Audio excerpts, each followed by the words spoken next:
What's the issue with low conductivity? Nothing initially.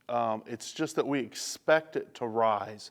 And the reason we expect it to rise is as we boil steam or boil that water and send steam out in the system, all the TDS that's in the boiler stays in the boiler. So by the time we've run the full volume of the boiler out into the steam system, we've refilled it. So what we've got is that initial conductivity plus the conductivity we added with the makeup water.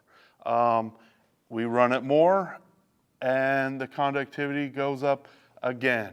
So that process of adding water to the boiler and the steam leaving but not the total dissolved solids is called cycling. And so in this case, we filled the boiler and we've run it long enough to refill it a couple more times. And so that boiler is in the process of what we call cycling up. And at some point, there's a limit to how high we can allow a boiler to cycle. We'll talk some troubleshooting about that. If your boiler doesn't cycle up and you are generating steam and sending it into the system, there's really only a couple ways that water could be leaving. Because essentially steam's leaving into the system that's pure. That condensate coming back from the steam system is usually less than 25 microsiemens of conductivity because it's distilled water because it was steamed and condensed.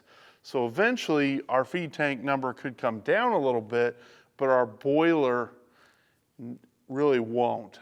The only way it can is if water's discharged from it. So in a simple system, we would have a skimmer tube with a valve and we would throttle that. And what that skimmer is going to do is basically throw away some of that water because it's like gravy getting thicker on the stove. The only way to make that gravy thinner is to add more milk to it, but we don't want to overfill the boiler, so we have to skim some of that water so that the conductivity will come down over time. If the conductivity never comes up, that valve may be left wide open.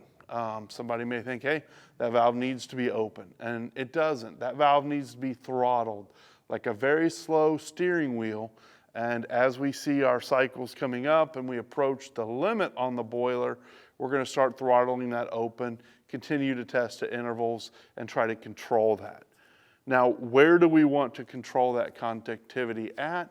Generally on a fire tube boiler, between 3,500 and 4,000. That's sort of the high end of the conductivity range.